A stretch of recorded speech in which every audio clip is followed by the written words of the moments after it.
भारत और चीन के बीच जारी तनाव थमने का नाम नहीं ले रहा है। दोनों देशों के बीच कई दौर की वार्ता हो चुकी है, लेकिन अब तक कोई निष्कर्ष नहीं निकला है, जिसके कारण LAC यानी वास्तविक नियंत्रण रेखा के दोनों तरफ लगातार सैन्य गतिविधियां बढ़ती जा रही हैं। और इन सब के बीच देश की उत्तरी सेना के commander lieutenant general YK Joshi मंगलवार को LAC की मौजूदा परिस्थिति की समीक्षा करने के लिए लद्दाख पहुंचे। द प्रिंट में छपी रिपोर्ट के मुताबिक लेफ्टिनेंट जनरल जोशी वहां 14 कॉर्प्स के commander lieutenant general Harinder Singh सहित वहां के कमांडरों के साथ कई बैठकें आयोजित करने का कार्यक्रम है। वैसे इससे पहले वो सेना प्रमुख जनरल MM नरवणे के साथ 22 मई को भी लद्दाख की यात्रा कर चुके हैं। वहीं नॉर्दर्न कमांडर की यात्रा के अलावा क्षेत्र में 2 अतिरिक्त डिवीजन, स्ट्रेंथ लेवल फोर्स और कई युद्ध से जुड़े सामान भी भेजे गए हैं, जबकि लद्दाख की देखभाल करने वाला सेना प्रभाग 14 कॉर्प्स तोप, कवच, लोगों और भंडार से पर्याप्त रूप से सशस्त्र हैं।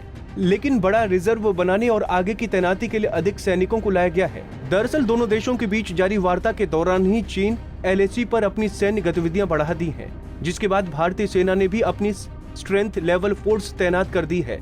इतना ही नहीं, चीनी सेना ईस्टर्न लद्दाख के पास अपने फाइटर जेट J-7 और J-17 उड़ा रही है।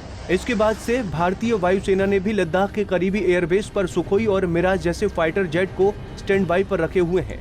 हालांकि चीन को भी पता है कि अगर युद्ध हुआ तो उसे भारी नुकसान होगा। ऐसे में चीन ने भारत को BRI यानी बेल्ट एंड रोड इनिशिएटिव का लालच दिया है। चीन के सरकारी समाचार पत्र ग्लोबल टाइम्स ने अपने लेख में लिखा है, इंफ्रास्ट्रक्चर के विकास के लिए निवेश से BRI भारत को बड़ा मौका दे सकता है, जिसे विदेशी निवेश आकर्षित करने और औद्योगिक विकास के लिए इस निवेश की सख्त जरूरत है। हिंद महासागर के आसपास का इलाका BRI के लिए बेहद अहम है। ऐसे में भारत के पास अब इसे फिर से शुरू करने का बड़ा मौका है, लेकिन नई दिल्ली ने BRI में शामिल होने के प्रति अनिश्चित रवैया अपना रखा है। आपको बता दें कि भारत शुरू से ही BRI का विरोध करता आया है। भारत के मुताबिक चीन का ये प्रोजेक्ट भारत की संप्रभुता का उल्लंघन करता है। हालांकि चीन को उम्मीद थी कि भारत अपने रुख में बदलाव लाते हुए BRI का हिस्सा बनेगा, लेकिन भारत ने एक बार फिर चीन के इस न्योते को ठुकरा दिया। वहीं सीमा के दोनों तरफ बढ़ते इस सैन्य मूवमेंट से लद्दाख के सीमावर्ती इलाकों में रहने वाले लोग चिंतित हैं। इलाके के बुजुर्गों का दावा है कि 1962 के बाद पहली बार अपनी तरफ से इतने बड़े पैमाने पर सैन्य मूवमेंट दिखाई दे रही है।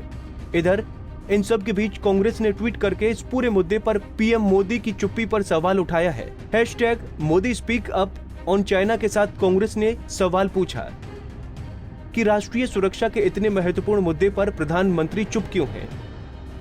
सीमा पर आर्मी बिल्डअप के बीच दोनों देशों के मध्य बातचीत के माध्यम से सौहार्दपूर्ण समाधान खोजने पर भी ध्यान दिया जा रहा है। दोनों देशों के बीच लगातार बातचीत चल रही है, लेकिन तनाव खत्म करने के लिए दोनों देश किसी सहमति पर नहीं पहुंच पाए हैं।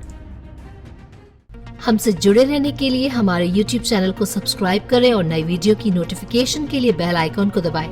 अगर आप ये वीडियो Facebook पर देख रहे हैं तो लाइक जरूर करें और ज्यादा से ज्यादा शेयर करें। धन्यवाद।